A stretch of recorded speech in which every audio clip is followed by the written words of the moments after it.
అలాగే చాలామంది పిల్లలు, దాదాపు 15-20 మంది పిల్లలు అస్వస్థతకు లోనై కొంతమంది నర్సీపట్నం హాస్పిటల్లో, కొంతమంది కేజీహెచ్ హాస్పిటల్లో చికిత్స పొందుతున్నటువంటి తరుణం. దాని మీద ఇప్పటికే మా పార్టీ అధ్యక్షులు పెద్దలు వైఎస్ జగన్మోహన్ రెడ్డి గారు తీవ్ర దిగ్భ్రాంతికి గురవుతూ ఇటువంటి ఇన్సిడెంట్స్ అనేటువంటిది ఇంత నిర్లక్ష్యానికి గురి కాకుండా ప్రభుత్వం చర్యలు తీసుకోవాలని, మున్ముందు ఇటువంటి సంఘటనలు జరగకుండా చూసుకునేటువంటి దానికి జాగ్రత్తలు తీసుకోవాలని, అనవసరమైనటువంటి అంశాల మీద దృష్టి పెట్టేటువంటి సమయాన్ని ఇటువంటి ఇన్సిడెంట్స్ జరగకుండా చూసుకునేటువంటి దానికి ప్రభుత్వం చర్యలు తీసుకోవాలని చెప్పి ఇప్పటికే మా పార్టీ అధ్యక్షులు జగన్మోహన్ రెడ్డి గారు ఒక ప్రకటన కూడా విడుదల చేసినటువంటి సందర్భాన్ని చూశారు. మరి వారి చిన్నారులు, చనిపోయినటువంటి చిన్నారులు చాలామంది గిరిజన ప్రాంతాలకు చెందినటువంటి చిన్నారులు. మరి వారందరికీ కూడా వారి కుటుంబాలని ప్రభుత్వం ఆదుకోవాలని, ఇటువంటి ఘటనలు జరగకుండా చూసుకునేటువంటి బాధ్యత ప్రభుత్వం తీసుకోవాలని చెప్పి కూడా ఈ సందర్భంగా మీ ద్వారా ప్రభుత్వానికి తెలియజేసుకుంటాం. ముఖ్యంగా ఈరోజు మిమ్మల్ని అందరినీ కూడా ఆహ్వానించినటువంటి దానికి గల కారణం, ఇప్పుడే రాష్ట్ర ముఖ్యమంత్రి చంద్రబాబు నాయుడు గారు శ్రీ సిటీలో కొన్ని పరిశ్రమల్ని ప్రారంభోత్సవం, కొన్నింటికి శంకుస్థాపన కార్యక్రమాలు చేసినటువంటి సందర్భాన్ని ఈరోజు కొన్ని పత్రికల్లో పెద్ద ఎత్తున అడ్వర్టైజ్మెంట్స్ కానీ, లేదా వారు అక్కడికి వెళ్ళిన తర్వాత జరిగినటువంటి కార్యక్రమాలను కానీ చూసాం. అయితే నా ద్వారా ప్రజలకి చెప్పాల్సింది ఏంటంటే, అందులో ఒక ఇన్సిడెంట్, ఒక పరిశ్రమ ఏర్పాటు చేయాలంటే దానికి కావాల్సినటువంటి సమయం ఎంత? వారు ప్రభుత్వంలోకి వచ్చి 2 మాసాల 12వ తారీఖు అనుకుంటా బహుశా ప్రమాణ స్వీకారం చేసి 2 మాసాల ఒక వారం అయింది. ఈరోజు 16 పరిశ్రమలని ప్రారంభోత్సవం చేశారు. ఇప్పుడే కాదు, రానటువంటి ఇంకో 1.5, 2, 3 సంవత్సరాల వరకు జగన్మోహన్ రెడ్డి గారి హయాంలో మేము తీసుకొచ్చినటువంటి పరిశ్రమల్ని ప్రారంభోత్సవాలు చేయడానికి వారికి సమయం పడుతుంది. ఇదేదో ఆయన బ్రాండ్ని చూసి వచ్చినట్టుగా వారు మాట్లాడుతున్నటువంటి మాటలు చూస్తే కాస్త ఆశ్చర్యానికి గురి చేస్తుంది. ఎందుకంటే కనీసం ఒక 100 కోట్ల రూపాయలు పెట్టుబడి పెట్టి ఒక పరిశ్రమ పెట్టాలన్నా కనీసం 6 నెలల నుంచి సంవత్సరం సమయం పడుతుంది. ఈరోజు వారు ప్రారంభోత్సవాలు చేసినటువంటి ఏ ఒక్క పరిశ్రమ కూడా వారి బ్రాండ్ ఇమేజ్తోనో లేదా వారు ప్రభుత్వంలోకి వచ్చిన తర్వాత వచ్చినటువంటి కావు అనేటువంటి విషయాన్ని వారు గమనించి మాట్లాడితే బాగుండు అనేటువంటి అభిప్రాయాన్ని మాకు మీ ద్వారా ప్రజలకు తెలియజేయాలనేటువంటి ఉద్దేశంతో, ఎందుకంటే కంపెనీలకి చాలా మటుకు శంకుస్థాపనలు మా ముఖ్యమంత్రి గారు కానీ నేను కానీ మా హయాంలో చేసినటువంటి కొన్ని భూములు ఇచ్చి అలాట్మెంట్స్ చేసి వారిని ఆకర్షించి ఇక్కడ మన దగ్గర పెట్టుబడులు పెట్టాలనేటువంటి కార్యక్రమం చేసినటువంటి సందర్భాలు కానీ, లేదా రానటువంటి కాలంలో ఇప్పుడు కొన్ని శంకుస్థాపనలు కూడా వారు ఈరోజు కొన్ని భూమి పూజలు కూడా చేశారు, వాటికి అలాట్మెంట్స్ కానీ, ఇవన్నీ కూడా జగన్మోహన్ రెడ్డి గారి హయాంలో వారి నేతృత్వంలో వారు ముఖ్యమంత్రిగా మేము ప్రభుత్వంలో ఉన్నప్పుడు చేసినటువంటి అలాట్మెంట్స్ అనేటువంటి విషయాన్ని వారు గమనించాలని చెప్పి సందర్భంగా కోరుతా ఉన్నా. ఏది ఏమైనప్పటికీ మార్కెటింగ్లో చంద్రబాబు నాయుడు గారిని మించినటువంటి వ్యక్తి మరొకరు లేరు అనేటువంటిది జగమెరిగినటువంటి సత్యం. ఏ కార్యక్రమం చేసినా, ఎవరు పని చేసినా ఆ చేసినటువంటి పని నేనే చేశానని చెప్పుకునేటువంటి దాంట్లో వారిని మించినటువంటి వ్యక్తి మరొకరు లేరు అనేటువంటి విషయాన్ని కూడా మన అందరికీ తెలుసు. అది జగమెరిగినటువంటి సత్యం. ఉదాహరణకి భోగాపురంలో నిర్మిస్తున్నటువంటి ఎయిర్పోర్ట్ కానివ్వండి, లేదా శ్రీకాకుళం మూలపేటలో నిర్మిస్తున్నటువంటి పోర్టు కానివ్వండి, లేదా మచిలీపట్నంలో నిర్మిస్తున్నటువంటి బందర్ పోర్టు కానివ్వండి, ఇప్పటికే నిర్మాణం పూర్తయినటువంటి రామాయపట్నం పోర్టు కానివ్వండి, వీటన్నిటికీ కూడా ఈ రాష్ట్రంలో ఇంత పెద్ద ఎత్తున ఇన్ఫ్రాస్ట్రక్చర్ డెవలప్మెంట్కి ముందడుగు వేసినటువంటిది వైఎస్ జగన్మోహన్ రెడ్డి గారు అనేటువంటి విషయాన్ని మీ ద్వారా మరొకసారి తెలియజేస్తా ఉన్నాం. బహుశా మా తాలూకా మేము ప్రజలకు చెప్పుకునేటువంటి దాంట్లో కానీ, లేదా చంద్రబాబు నాయుడు గారికి వత్తాసు పలికేటువంటి మీడియా కానీ, లేదా పత్రికలు కానీ, వీటన్నిటినీ కూడా సైడ్ లైన్ చేసేటువంటి కార్యక్రమం చేసినటువంటి దాంట్లో బహుశా వారు సక్సెస్ అయి ఉండొచ్చు. ఇన్ఫ్యాక్ట్ గడిచినటువంటి 5 సంవత్సరాలు మేము అధికారంలో ఉన్నప్పుడు, మేము అధికారంలోకి వచ్చినటువంటి 8-9 మాసాల్లో కోవిడ్ని ఎదుర్కొన్నాం. దాదాపు 2.5 సంవత్సరాల పాటు కోవిడ్ పరిస్థితులు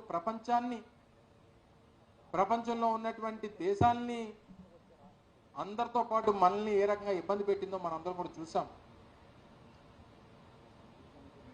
పెట్టుబడులు పెట్టేటువంటి దానికి మన దగ్గరే కాదు, దేశంలో కానీ మిగిలినటువంటి దేశాల్లో కానీ కోవిడ్ పరిస్థితుల నుంచి బయటపడేటువంటి దానికి ఏ రకమైనటువంటి ఇబ్బందులు పడ్డామో మనం చూసాం. అయినప్పటికీ అనేక రకాలైనటువంటి పెద్ద పెద్ద సంస్థలతో వారితో చర్చలు జరిపి, ఇన్ఫ్యాక్ట్ 2023 మార్చి 3-4 తారీఖుల్లో విశాఖపట్నం వేదికగా గ్లోబల్ ఇన్వెస్టర్స్ సమిట్ నిర్వహించి దాదాపు 386 పైచీలకు MOUs చేసుకొని కొన్ని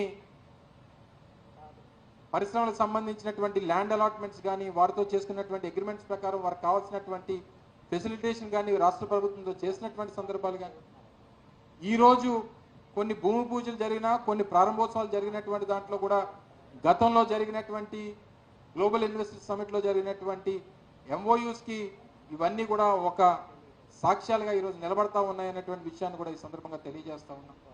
వీటితో పాటు మెడికల్ కాలేజెస్ కానీ, లేదా అనేక రకాలైనటువంటి ఇండస్ట్రియల్ కారిడార్స్ కానీ, విశాఖపట్నం చెన్నై ఇండస్ట్రియల్ కారిడార్ కానీ, లేదా బెంగళూరు హైదరాబాద్ ఇండస్ట్రియల్ కారిడార్ కానీ, లేదా చెన్నై బెంగళూరు ఇండస్ట్రియల్ కారిడార్లో కొన్ని వేల ఎకరాల భూముల్ని సేకరించి అక్కడ ఇండస్ట్రియల్ డెవలప్మెంట్కి సంబంధించినటువంటి ఎలక్ట్రానిక్ మ్యానుఫ్యాక్చరింగ్ క్లస్టర్స్ కానివ్వండి, లేదా ఇక్కడ నక్కపల్లిలో బల్క్ డ్రగ్ పార్క్కి సంబంధించి కానివ్వండి, లేదా రానటువంటి కాలంలో ఓర్వకల్ ప్రాంతంలో ఉన్నటువంటి కర్నూలు పరిసర ప్రాంతాల్లో, అది హైదరాబాద్ దగ్గరగా ఉన్నటువంటి బెంగళూరు హైదరాబాద్ ఇండస్ట్రియల్ కారిడార్ కానుకొని ఉన్నటువంటి దాదాపు 7,000 పైచిలకు ఎకరాలు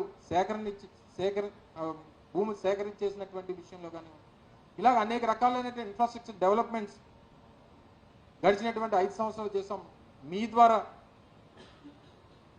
చంద్రబాబు నాయుడు గారిని లేదా తెలుగుదేశం పార్టీ ప్రభుత్వాన్ని మీరు రానటువంటి కాలంలో మరో 2 సంవత్సరాల పాటు జగన్మోహన్ రెడ్డి గారి నేతృత్వంలో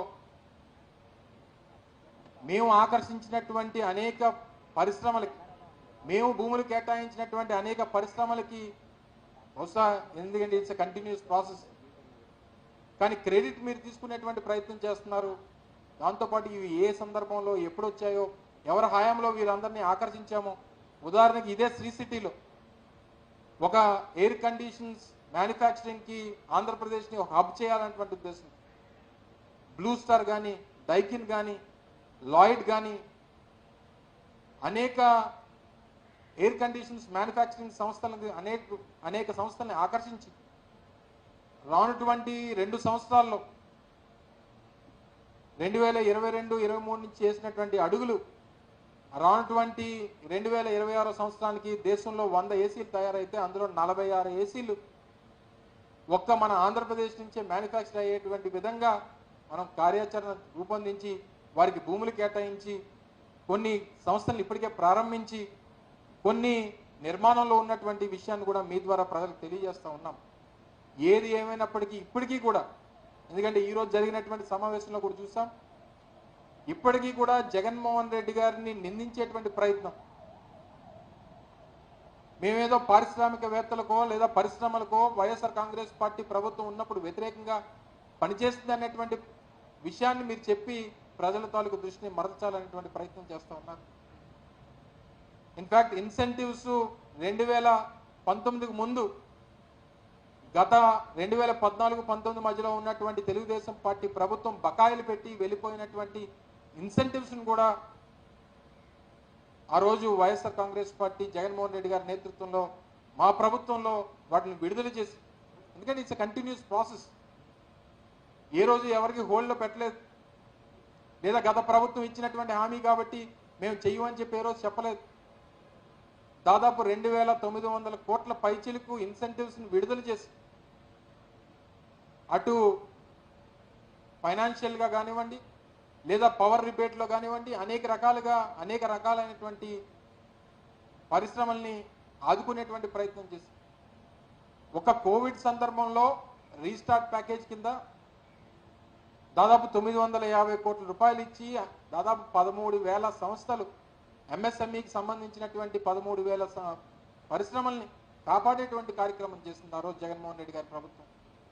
ఇవన్నీ కూడా దృష్టిలో పెట్టుకోవాలని, ఇప్పటికన్నా ఈరోజు మీరు ప్రారంభించినటువంటి కంపెనీలు ఎవరి హాయంలో వారిని ఆకర్షించామో, ఏ హాయంలో వారిని ఇక్కడ తీసుకొని వచ్చామో, ఈరోజు గొప్పలు చెప్పుకున్నటువంటి 35 దేశాలకు సంబంధించినటువంటి సంస్థలు ఈరోజు శ్రీ సిటీలో వారి కార్యకలాపాలు నడుపుతూ ఉన్నారనంటే ఏ రకంగా వారిని కోవిడ్ సమయంలో కూడా వారికి అన్ని రకాలైనటువంటి ఇన్ఫ్రాస్ట్రక్చర్ వారికి ఇచ్చి, ఎందుకంటే చాలా సందర్భాల్లో నేను కూడా కొంతమంది వీసాస్ ఇష్యూస్ వచ్చినప్పుడు కొన్ని దేశాల నుంచి రావాల్సినటువంటి పరిస్థితి ఉన్నప్పుడు వీసా ప్రాబ్లమ్స్ వస్తే కేంద్ర ప్రభుత్వంతో మాట్లాడి వీసాస్ ఇప్పించేటువంటి కార్యక్రమాలు చేశాం. వారికి అన్ని రకాలుగా కూడా అన్ని దేశాల నుంచి మన రాష్ట్రానికి వచ్చి పెట్టుబడులు పెట్టి ఆకర్షించాలనేటువంటి ప్రయత్నం చేసి ఈరోజు ఈ స్థాయికి తీసుకొని వచ్చేటువంటి కార్యక్రమం కూడా జరిగిందనేటువంటి విషయాన్ని సందర్భంగా తెలియజేస్తూ ఉన్నా. ఏది ఏమైనప్పటికీ మీరు చేసేటువంటి తప్పుడు ప్రచారాలు, ఇప్పుడు మీరు అధికారంలోకి వచ్చి 3 నెలలు నడుస్తూ ఉంది. ఇప్పటికీ కూడా ఏదో వైఎస్ఆర్ కాంగ్రెస్ పార్టీ హాయంలో అది చేయలేదు ఇది చేయలేదని చెప్పి మాటలు చెప్పేటువంటి ప్రయత్నాలు చేస్తూ ఉన్నారు తప్ప మీరు చేయాల్సినటువంటి కార్యక్రమాల గురించి, రాబోయేటువంటి కాలంలో చేయాల్సినటువంటి కార్యక్రమాల గురించి, గతంలో జరిగినటువంటి కార్యక్రమాల గురించి మీరు ఎలాగా కూడా చెప్పేటువంటి సాహసం కానీ ఆ క్రెడిట్ ఎక్కడ వైఎస్ఆర్ కాంగ్రెస్ పార్టీకి జగన్మోహన్ రెడ్డి గారికి వస్తుందని చెప్పి చెప్పుకునేటువంటి ధైర్యం కానీ మీరు చేయరు. మీకు మొదటి నుంచి అలవాటు, ఎవరో చేసిన దానికి మీరు పేర్లు పెట్టుకోవడం అలవాటు. ఇన్ఫ్యాక్ట్ ఇవన్నీ పక్కన పెడితే ఒకనొక సందర్భంలో కొంతమంది పారిశ్రామికవేత్తలు కలిసినప్పుడు అప్పుడు ఉన్నటువంటి ఎల్లో మీడియా రాసేటువంటి తప్పుడు రాతలు, అప్పుడు ఛానల్స్ చూపించినటువంటి తప్పుడు వార్తలు, ఇన్ఫ్యాక్ట్ విశాఖపట్నం లాంటి నగరాల్ని తాలూకా బ్రాండ్ ఇమేజ్ దెబ్బతీసేటువంటి ప్రయత్నాలు కూడా చేశారు. 2-3 అడిగారు. గతంలో కూడా నేను మీతో మాట్లాడినప్పుడు అనేక సందర్భాల్లో చెప్పడం జరిగింది. సో దయచేసి ఇవన్నీ కూడా గమనంలో పెట్టుకోవాలని, జరిగినటువంటి కార్యక్రమాల గురించి మీరు మా గురించి మంచి చెప్పకపోయినా పర్వాలేదు, ఇంకా జగన్మోహన్ రెడ్డి గారిని దూషించేటువంటి ప్రయత్నం మానుకోమని చెప్పి మరొకసారి మీ ద్వారా ప్రభుత్వాన్ని తెలియజేసుకుంటూ, ముఖ్యంగా మీ తాలూకా బ్రాండింగ్ని, మార్కెటింగ్ని మీ సొంత విషయాలకి లేదా మీ సొంత పనులకి మీరు చేసినటువంటి పనులకు వాడుకోవడం తప్ప మేము చేసినటువంటి పనులు కూడా మీరే బ్రాండింగ్ చేసుకోవడం అనేటువంటిది కరెక్ట్ కాదనేటువంటి విషయాన్ని మరొకసారి మీ ద్వారా తెలియజేస్తా ఉన్నాం. Thank you.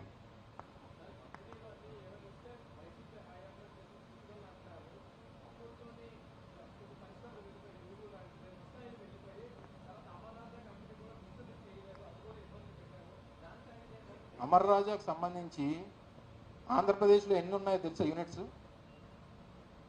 ఈరోజు ఆంధ్రప్రదేశ్లో వాళ్ళ బేస్ అమర్ రాజా, ఆంధ్రప్రదేశ్ వాళ్ళ అమర్ రాజా బ్యాటరీస్ కానీ అమర్ రాజాకు సంబంధించినటువంటి సంస్థలు కానీ ఏవి కూడా ఆంధ్రప్రదేశ్లో మూసేసి ఇతర ప్రాంతాలకు వెళ్ళిపోలేదు.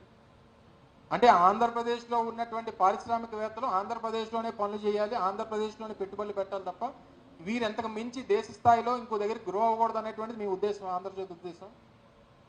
వాళ్ళ ఉద్దేశం ఏంటంటే మేము గ్రో అవుతా ఉన్నాం, మాతో పాటు మా రాష్ట్రంతో పాటు ఇతర రాష్ట్రాల్లో కూడా మా పెట్టుబడులు పెడతాం అనేటువంటి ఉద్దేశంతో ఇతర రాష్ట్రాల్లో పెట్టుబడులు పెట్టారు. కానీ ఆంధ్రప్రదేశ్లో మూసుకొని ఎక్కడికి వెళ్ళిపోలేదే.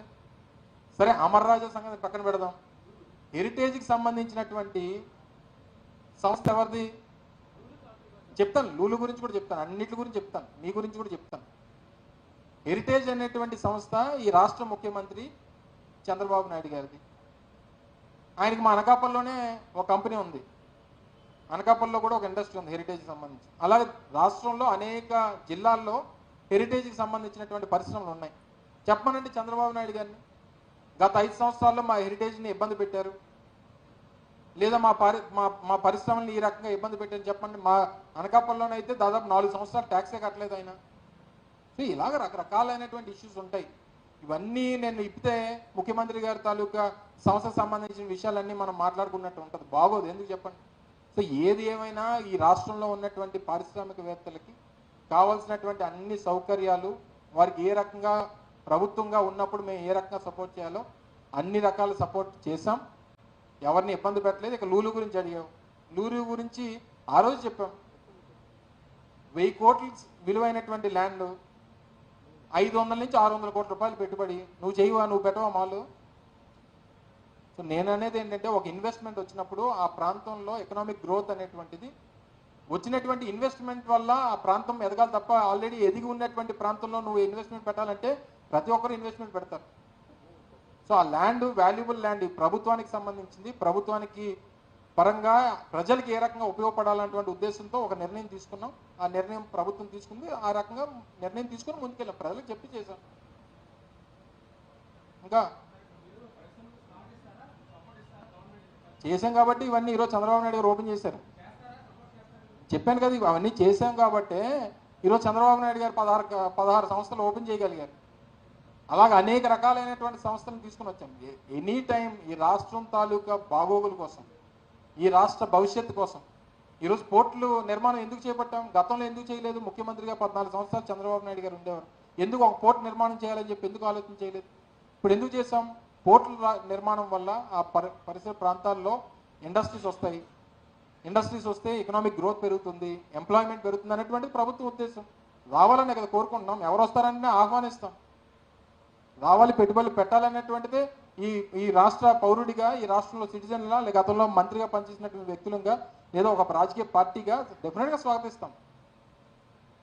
స్వాగతించినటువంటి సందర్భం ఎప్పుడు ఉంది, లేదా వద్దని చెప్పినటువంటి సందర్భం ఎప్పుడు ఉంది? మూర్తి గారు,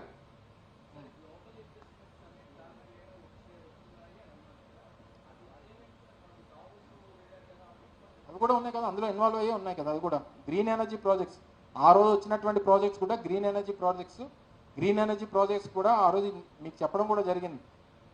గ్లోబల్ ఇన్వెస్ట్మెంట్ సమిట్లో కానీ, లేదా గతంలో చేసినటువంటి ఎంఓయూస్ కానీ, ఇవన్నీ కూడా ఇన్ పీరియడ్ ఆఫ్ 7 yearsలో ఇన్వెస్ట్మెంట్స్ అన్నీ వస్తాయని చెప్పాం. ఆల్రెడీ కొన్ని వీటికి ల్యాండ్ అలాట్మెంట్ చేసాం, కొన్ని ప్రొసీజర్లు ఉన్నాయి. ముఖ్యంగా గ్రీన్ ఎనర్జీ ప్రాజెక్ట్స్ సంబంధించి సెంట్రల్ గవర్నమెంట్ పర్మిషన్స్ కూడా, ఎన్వైరన్మెంట్కి సంబంధించినటువంటి పర్మిషన్స్ కూడా తీసుకోవాలి. ఇట్స్ ఎ కంటిన్యూస్ ప్రాసెస్, దాన్ని కొనసాగించాలని కూడా ఈ ప్రభుత్వాన్ని కోరుతా ఉన్నాం.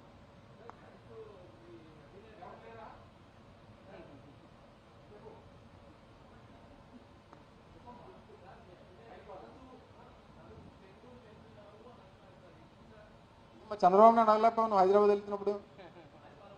ముఖ్యమంత్రి గారు ఉమ్మడి రాష్ట్రమా ఇది ఎప్పుడు చేశారు? ఆంధ్రప్రదేశ్ చేసింది, కల్పిస్తుంది 2 రాష్ట్రాలు. ఎప్పుడు చెప్పారు? ఎవరు చెప్పారు నీకు?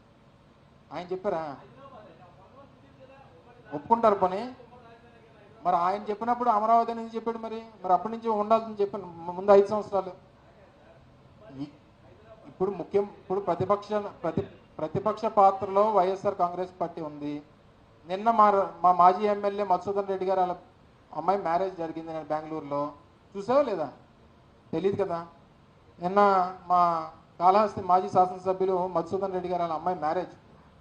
మాకు అలవాటు, మాకు ఇంట్లో ఎవరికి, మా పార్టీలో నాయకులకి అందరికీ ఎవరు పెళ్ళికి పిలిచినా, లేదా నువ్వు పెళ్ళికి పిలిచినా, ఎవరు పిలిచినా మాకు వెళ్ళడం ఆనవాయితీ. సో మా ముఖ్యమంత్రి గారు కూడా మా మాజీ శాసనసభ్యులు గారు వాళ్ళ అమ్మాయి మ్యారేజ్ ఉంటే నేను బెంగళూరు వెళ్ళారు. అవుతుంది, ఉంటుంది. ఏమి షర్మిల వస్తుంది కావాలంటే, ఆవిడ అన్నీ కావాలనుకుంటే ఆవిడ వస్తుంది. మామూలు నువ్వు చెప్పు, నువ్వు వెళ్తావా మీ చెల్లి దగ్గరికి, లేకపోతే మీ చెల్లి నీ దగ్గరికి వస్తుంది రాఖీ కట్టడానికి? సహజంగా నాకు తెలిసి అయితే అన్ని దగ్గరికి చెల్లి వస్తుంది. రావాలని కోరుకుంటున్నాం. మరి ఆ ఏ అన్నీకి వెళ్ళి కడతా చూడాలి మరి.